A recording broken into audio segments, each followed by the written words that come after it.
오늘 이 시간 우리 교실 하나님의 말씀은 디모데전서 6장 1절부터 10절까지 말씀입니다.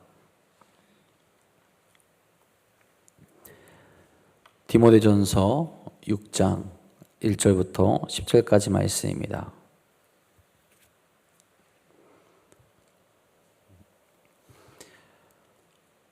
오늘 이 시간 우리 교실 하나님의 말씀 다 같이 한 목소리로 받들어 읽도록 하겠습니다. 무릇 멍에 아래에 있는 종들은 자기 상전들을 범사에 마땅히 공경할 자로 알지니 이는 하나님의 이름과 교훈으로 비방을 받지 않게 하려 함이라. 믿는 상전이 있는 자들은 그 상전을 형제라고 가볍게 여기지 말고 더 잘 섬기게 하라. 이는 유익을 받는 자들이 믿는 자요 사랑을 받는 자임이라. 너는 이것들을 가르치고 권하라. 누구든지 다른 교훈을 하며 바른 말 곧 우리 주 예수 그리스도의 말씀과 경건에 관한 교훈을 따르지 아니하면 그는 교만하여 아무것도 알지 못하고 변론과 언쟁을 좋아하는 자니 이로써 투기와 분쟁과 비방과 악한 생각이 나며 마음이 부패하여지고 진리를 잃어버려 경건을 이익의 방도로 생각하는 자들의 다툼이 일어나느니라. 그러나 자족하는 마음이 있으면 경건은 큰 이익이 되느니라. 우리가 세상에 아무것도 가지고 온 것이 없음에 또한 아무것도 가지고 가지 못하리니 우리가 먹을 것과 입을 것이 있은즉 족한 줄로 알 것이니라. 부하려 하는 자들은 시험과 올무와 여러 가지 어리석고 해로운 욕심에 떨어지나니 곧 사람으로 파멸과 멸망에 빠지게 하는 것이라. 돈을 사랑함이 일만하게 뿌리가 되나니 이것을 탐내는 자들은 미혹을 받아 믿음에서 떠나 많은 근심으로써 자기를 찔렀도다. 아멘. 오늘도 우리와 함께 하시며 우리의 삶을 지키시고 보호하시는 하나님과 함께 나아가는 복되고 귀한 하루 되시기를 간절히 소망합니다. 세상의 사람들의 행복의 조건은 어디에 그 가치를 두고 있겠습니까? 성공이나 돈 그런 것들을 물질적인 가치에 두고 나아가는 경우가 많이 있죠. 그리고 그 가치는 나 자신으로부터 시작하게 됩니다. 내가 편한 것, 내가 잘 먹고 잘 사는 것, 내가 다른 사람들보다 나은 모습을 보이는 것 등에서 그런 가치가 시작되게 되죠. 그러다 보니 그 조건과 가치가 충족되지 않을 때 사람들의 모습은 어떠하겠습니까? 불평과 불만이 가득하게 되고 두려움과 아픔이 가득하게 됩니다. 자신이 살아가는 삶에 만족하지 못하고 성공하기 위해 소중한 것도 그 성공의 발판으로 사용하기도 하죠. 만족이 없고 불행 속에서 그 삶이 유지되게 된다는 거죠. 그러나 여러분, 믿는 자들, 그리스도인들의 삶의 모습은 다릅니다. 모든 조건은 하나님께 있죠. 하나님을 믿으며 하나님의 뜻대로 살아가는 것이 무엇보다 중요합니다. 하루에 주시는 흡족한 은혜를 깨닫게 되고 감사하는 삶을 살아갈 수 있게 되는 거죠. 그것이 믿는 자들의 모습이 되는 겁니다. 오늘 우리도 세상이 말하는 것에 가치를 두지 마시고 오직 하나님만을 바라보며 거룩하고 경건한 삶 또한 감사하는 삶으로 나아갈 수 있는 귀한 하루 되시기를 간절히 소망합니다. 오늘 디모데전서 6장의 말씀에서는 성도로서 어떤 모습을 가지고 살아가야 하는지 또 내가 살아가는 삶의 자리에서 또한 경건한 모습과 돈에 대해서 우리에게 교훈해 주고 있습니다. 먼저 1절, 2절에 이렇게 말하죠. 무릇 멍에 아래에 있는 종들은 자기 상전들을 범사에 마땅히 공경할 자로 알지니 이는 하나님의 이름과 교훈으로 비방을 받지 않게 하려 함이라. 믿는 상전이 있는 자들은 그 상전을 형제라고 가볍게 여기지 말고 더 잘 섬기게 하라. 이는 유익을 받는 자들이 믿는 자요 사랑을 받는 자임이라. 너는 이것들을 가르치고 권하라. 바울 당시의 시대에는 노예 제도가 당연시되는 시대였습니다. 그러다 보니 교회 안에 다양한 신분의 사람들이 같이 신앙생활을 하게 되었죠. 그런 신앙생활을 하는 종들에게 바울은 주인을 잘 섬겨야 된다라고 그렇게 이야기를 하고 있습니다. 이것은 바울이 불공평한 노예제도를 지지하는 것이 아닙니다. 바울은 갈라디아서 3장 28절 이렇게 말합니다. 너희는 유대인이나 헬라인이나 종이나 자유인이나 남자나 여자나 다 그리스도 예수 안에서 하나이니라 라고 이렇게 말하죠. 모두가 주 안에서 하나다. 모두가 주 안에서 공평하고 함께 나가는 형제 자매다 라고 이렇게 이야기를 하는 거죠. 그러면 오늘 1절, 2절과 같이 말한 이유는 무엇이냐? 지금 바꿀 수 없는 사회적 제도 안에서 그들의 믿음의 사람으로서 서로 세워나갈 수 있는, 서로 갖출 수 있어야 하는 모습을 제시해주고 있는 겁니다. 서로 간의 사랑의 이해의 기초 위에서 이 노예 제도라는 불평등한 모습의 보완되어질 수 있어야 한다라는 거죠. 특별히 바울은 노예 제도 자체를 다루고 있는 것이 아니라 지금 그들이 살아가고 있는 삶의 자리에서 원활한 복음의 확장을 위해서 이 글을 쓰고 있는 거죠. 너희가 노예이기 때문에 노예로서 충성을 다하라가 아니라 너희가 노예 신분으로 있지만 복음을 전할 수 있기 위해 너희가 복음을 전하는데 방해가 되지 않기에 어떤 모습으로 나아가는 것이 합당하고 옳은지를 가르쳐주고 있다는 거죠. 세상이 불공평하기 때문에 하나님은 모든 자들 안에서 형제와 자매라고 말씀하셨기 때문에 우리가 이것을 위해서 싸우고 불평등한 것을 고치기 위해서 나아가는 것이 아니라 먼저는 이 안에서 주의 복음이 온전히 전달되어지고 전파되어질 수 있게 너희 믿는 자들이 먼저 어떤 사랑의 모습을 가지고 나아갈 것인지를 가르쳐주고 있다라는 겁니다. 즉 그리스도인 종들로 하여금 주인과 같은 사람들, 주님 하나님을 믿지 못하는 자들에게 먼저 사랑과 공경으로 그들의 마음을 감동시킬 수 있어야 한다라는 것을 권면하고 있다라는 거죠. 여러분, 종들이 무슨 주인들을 감동시킬 수 있냐라고 말할 수 있지만 우리는 성경에서 그런 인물을 보았죠. 요셉입니다. 그는 애굽의 노예로 팔려갔지만 그 집에서 엄청난 영향력을 끼치게 되죠. 내 상황이 나를 힘들게 할 수도 있지만 그것이 복음을 전하는데 걸림이 되지 않는다라는 것을 보여주게 된다라는 거죠. 바울은 하나님의 이름과 교훈이 사람들의 삶의 모습 때문에 가려져서는 안 된다라고 말하고 있다는 거죠. 종들이 주인들을 공경해야 하는 것은 그리스도인 종들의 불순종으로 인한 갈등, 불순종으로 나타나게 되는 나쁜 모습들을 통하여서 하나님의 이름이 회방받지 않도록 하기 위해서라는 거죠. 주의 이름을 위해서 내가 인내하며 주의 이름을 위하여서 헌신하고 주의 이름을 위하여서 사랑할 수 있어야 한다라는 겁니다. 그런 일을 행하는 것은 부유한 자만이 하는 것이 아니라 예수 그리스도 안에 하나 된 종들이라고 할지라도 신분의 벽을 뛰어넘어 그런 신앙인다운 모습을 먼저는 보여줄 수 있어야 한다는 거죠. 우리는 예수님의 복음이 우리의 말뿐만 아니라 삶을 통해서 더욱더 강력하게 증거됨을 깨닫게 됩니다. 예수님을 믿는다고 하면서 우리의 삶이 충성되지 않으면 하나님께서 영광 받으실 수 없다라는 거죠. 그리고 여기서 우리가 발견하는 또 한 가지 중요한 사실은 하나님 보시기에 우리가 정말로 기뻐하는 삶이냐, 그것이 교회뿐만 아니라 나의 삶의 장소와 일터와 가정 안에서도 이런 모습이 나타나느냐가 중요하다라는 겁니다.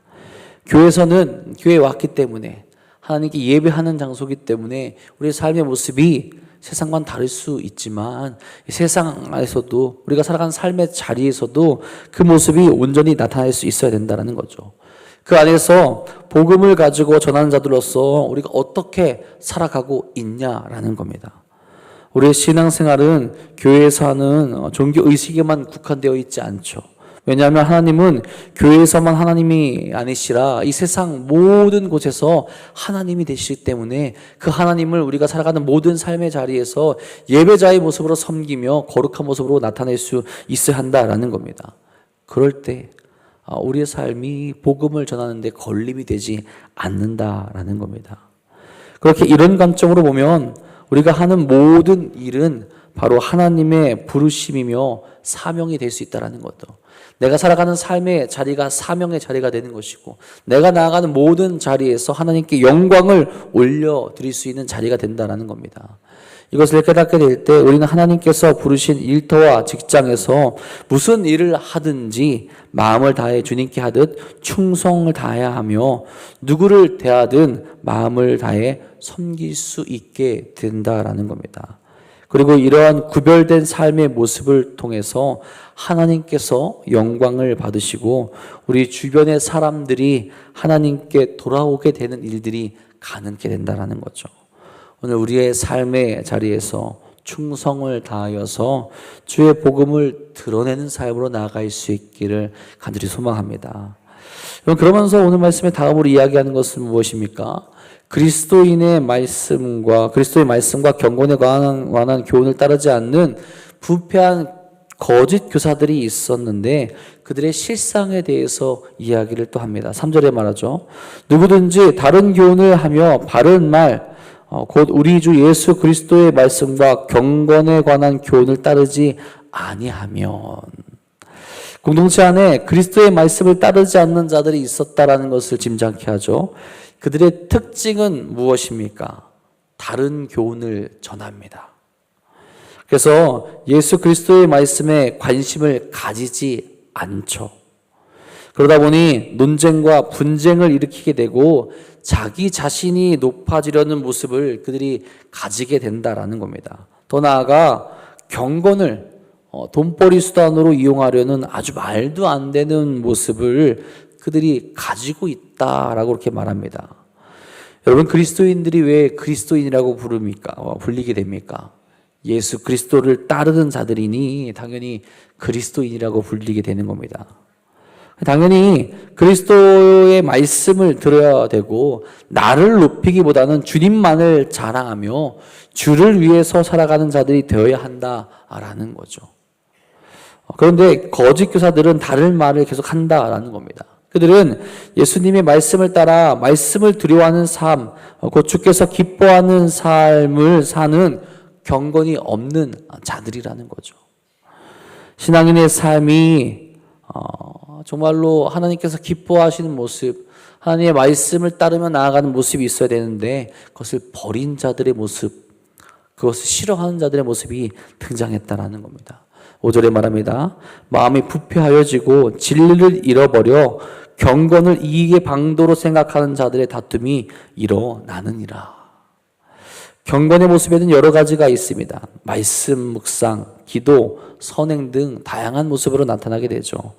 하나님께서 우리를 향하여 명령하신, 기뻐하신 일들이 분명히 많이 있습니다. 그런데 거짓 교사들은 경건을 이익의 방도로 생각하고 있다라는 거예요.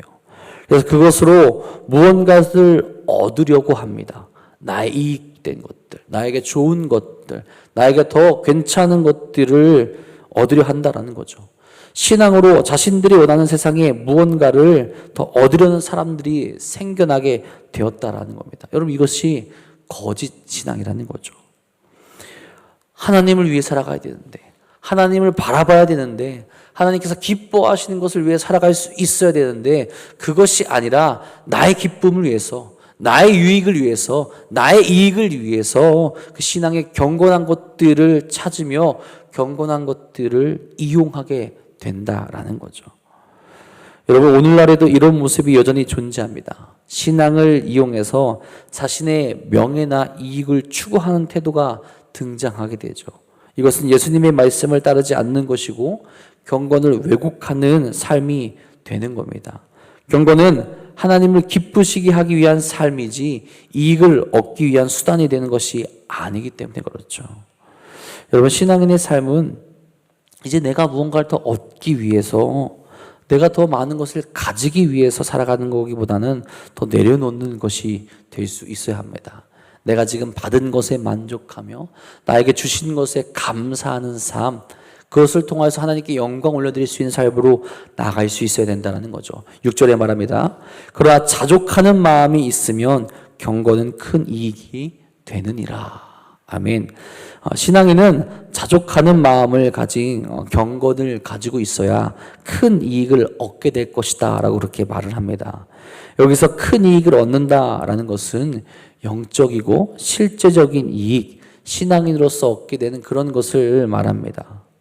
더 물질적인 것을 얻기 위한 것이 아니죠. 이미 가진 것으로 만족하기 때문에 오히려 자족할 줄 알게 됩니다. 나누며 사랑을 베품으로 말미암아 하나님의 사랑을 지금 내가 가지고 있는 이 삶의 자리에서, 삶의 모습에서 따라가게 되는 거죠. 하나님 나라를 위해서 헌신하고 이웃을 사랑하기 위해서 내려놓는 경건의 모습으로 나아가게 된다는 거죠. 그렇게 내려놓는 경건이 그의 가장 실제적인 큰 이익이 된다라는 거죠. 영원토록 큰 이익이 된다라는 겁니다. 나의 것에 감사할 수 있게 되고, 나의 것을 통하여서 하나님께 영광 올려드릴 수 있게 되고, 이것으로 말미암아 내 삶이, 내 영이 하나님께 나아가고 하나님을 바라볼 수 있게 되기 때문에 그렇습니다.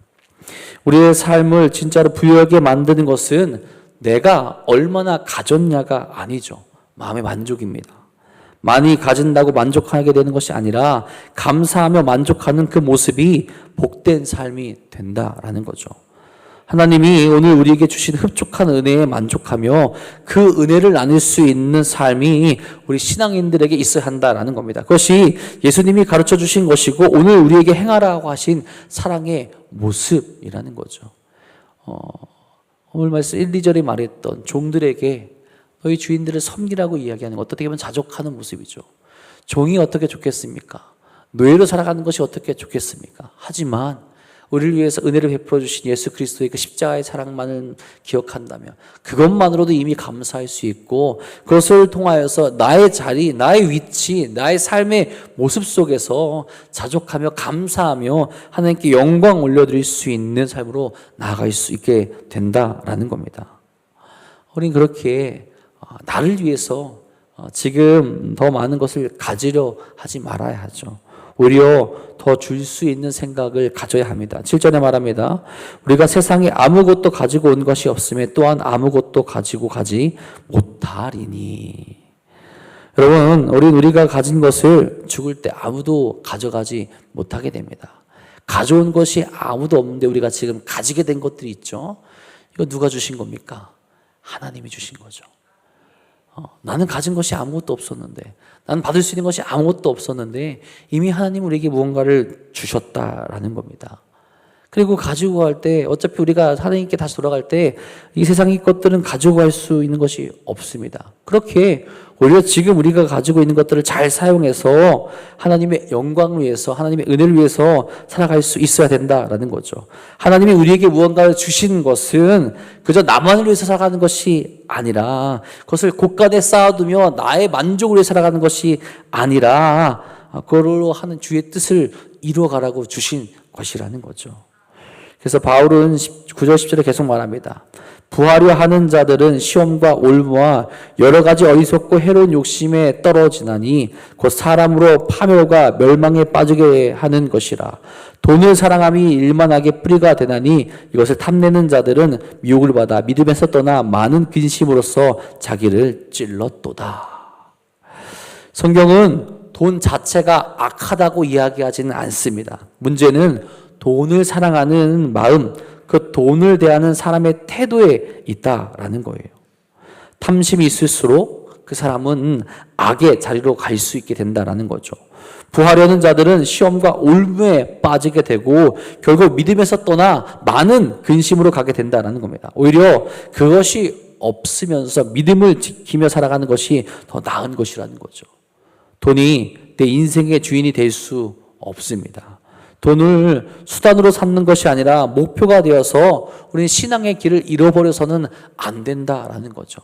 자족하는 마음을 가지고 하나님께서 기뻐하시는 모습으로, 오히려 그것을 사용하여서 주께서 기뻐하시는 모습으로 내 상황과 내 위치에서 하나님께서 원하시는 모습으로 나아갈 수 있어야 된다라는 겁니다. 바울은 지금 그것을 가르쳐 주고 있는 겁니다. 나는 지금 어떤 모습으로 나아가고 있을까? 내가 받은 것을 어떻게 대하고 있을까? 내가 살아가는 삶의 자리에서 나에게 주신 사명을 나는 어떻게 감당해야 될까? 바울은 그것을 가르쳐주고 있다라는 거죠. 여러분, 오늘 우리는 무엇을 위해 살아가고 있습니까? 주의 복음을 위해서 살아가려는 모습, 그래서 주의 말씀을 따르는 모습, 나에게 주신 것에 만족하며 감사하며 내 삶의 자리에서 하나님께 영광을 올려드리는 모습을, 정말로 내가 살아가는 삶의 자리에서 하나님을 위해서 최선을 다하여서 복음을 전하는 모습을 우리가 가지고 있습니까? 우리에게 그 모습이 회복되어지길 소망합니다. 나에게 주신 것에 감사하며 나에게 주신 것에 만족하며 내 삶의 모습이 복음을 전하는데 걸림이 되는 것이 아니라 복음을 전하는데 정말로 도움이 되고 기쁨의 모습이 넘쳐날 수 있어야 한다라는 거죠. 또한 경건의 삶을 살아가겠다라고 말하면서 그 경건을 통해서 나의 무언가를 채우려고 하고 있지는 않습니까? 하나님께서 주신 그 은혜로 말미암아 하나님께 영광을 올려드리고 감사할 수 있어야 되는데 여전히 나의 것을 무언가를 채우기 위해서 욕심을 부리고 있지는 않습니까? 그 모습이 우리 가운데서 사라지게 되고 하나님의 영광을 위해서 하나님의 은혜를 위해서 참된 신앙의 길을 걸어가기 위해서 우리의 마음과 우리의 결단이 바뀔 수 있어야 한다라는 겁니다. 바울은 우리에게 자족하는 마음을 가지라고 그렇게 이야기를 하죠. 오늘도 우리에게 주신 흡족한 은혜에 만족하시며 그것에 감사하시며 거룩한 길로 나아갈 수 있는 경건한 모습을 회복할 수 있는 여러분이 될 수 있기를 간절히 소망합니다. 물론 세상은 여전히 우리를 유혹하며 넘어뜨리려 하겠지만 우리 신앙인의 길에서 우리 그것들을 이겨내며 거룩한 길로 나아갈 수 있는 여러분이 되길 간절히 소망합니다. 그래서 정말로 복음을 온전히 전할 수 있는 삶, 하나님께 감사하며 하나님께 영광을 올려드릴 수 있는 삶으로 나아가시는 사랑하는 도남동교회 성도님 되시기를 주님의 이름으로 간절히 축복하고 축원합니다. 기도하겠습니다. 하나님, 오늘도 우리를 그 거룩한 길로 인도하시니 감사드립니다. 오늘 우리는 무엇을 위해 살아가고 있습니까? 주의 복음을 위해서 나의 삶의 자리에서 나의 삶의 모습이 새롭게 되어지고 있습니까? 세상의 기준으로, 세상이 말하는 것으로 우리 삶을 그것에 던지며 나아가는 것이 아니라 주님께서 기뻐하시는 모습으로 복음을 온전히 전할 수 있는 삶의 모습으로 나갈 수 있도록 역사하여 주시옵소서. 우리를 통하여서 오늘도 주의 거룩한 말씀이 선포되어지길 소망합니다. 우리의 삶이 복음을 전하는데 걸림이 되는 것이 아니라 온전한 기쁨이 되고 정말 우리 삶을 통하여서 주의 말씀이 선포되어질 수 있는 모습으로 나갈 수 있도록 역사하여 주시옵소서. 또한 우리의 신앙이, 우리가 살아가는 경건의 모습이 나를 위한 것이 아니라 하나님을 위한 삶이 될 수 있도록 인도하여 주옵소서. 주님께서 그러셨듯이 우리 또한 주께 거룩한 모습을 닮아가길 소망합니다.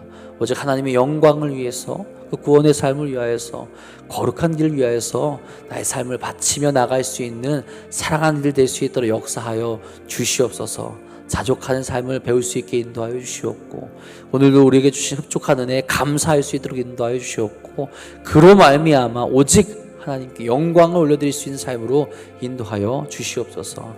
오늘도 이 자리에 나와 함께 기도하며 주께 부르짖는 성도들이 있습니다. 주여 저들의 간절한 기도에 응답하여 주시옵고 오늘도 하나님께 감사할 수 있는 마음 허락하여 주사 이 세상 가운데 승리할 수 있는 거룩한 신앙이 될 수 있도록 역사하여 주시옵소서. 주께서 오늘도 우리와 함께하여 주시며 거룩한 길로 은혜의 길로 이끄실 것 믿사오며 우리 사랑하신 예수님의 이름으로 감사하며 기도합니다. 아멘.